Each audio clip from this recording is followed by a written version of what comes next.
Miss Elizabeth, I have struggled in vain and I can bear it no longer. These past months have been a torment. I came to Rosings with the single object of seeing you. I had to see you. I have fought against my better judgment, my family's expectation, the inferiority of your birth, my rank and circumstance, all these things, and I'm willing to put them aside and ask you to end my agony. I don't understand. I love you.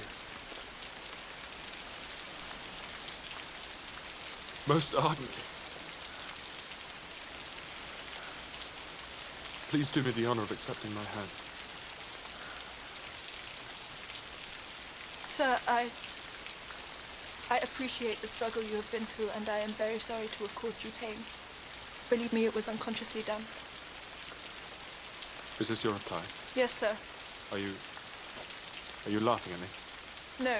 Are you rejecting me? I'm sure that the feelings which, as you've told me, have hindered your regard will help you in overcoming it.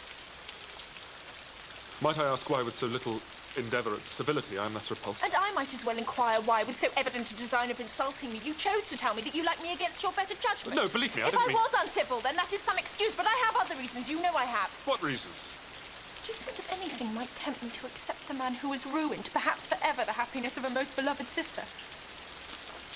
Do you deny it, Mr. Darcy? That you separated a young couple who loved each other, exposing your friend to the centre of the world for caprice, and my sister to its derision for disappointed hopes, and involving them both in misery of the acutest kind? I do not deny it.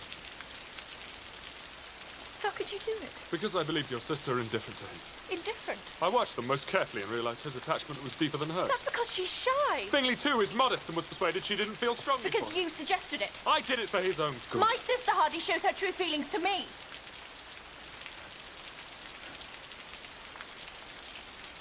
I suppose you suspect that his fortune had some bearing on the matter. No, I wouldn't do your sister the dishonour, though it was suggested. What was? It was made perfectly clear that an advantageous marriage... Did my sister give that impression? No. No, there was, however, I have to admit, the matter of your family. Our want of connection. Mr. Bingley didn't seem to vex No, it was himself more about than that. that. How, sir? It was the lack of propriety shown by your mother, your 3 younger sisters, even on occasion your father. Forgive me. You and your sister I must exclude from this.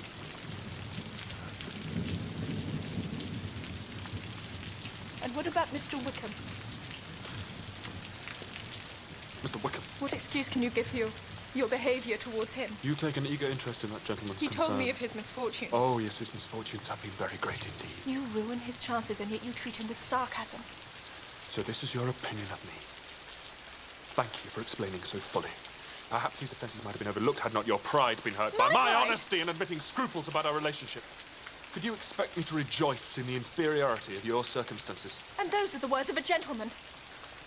From the first moment I met you, your arrogance and conceit, your selfish disdain for the feelings of others, made me realise that you were the last man in the world I could ever be prevailed upon to marry.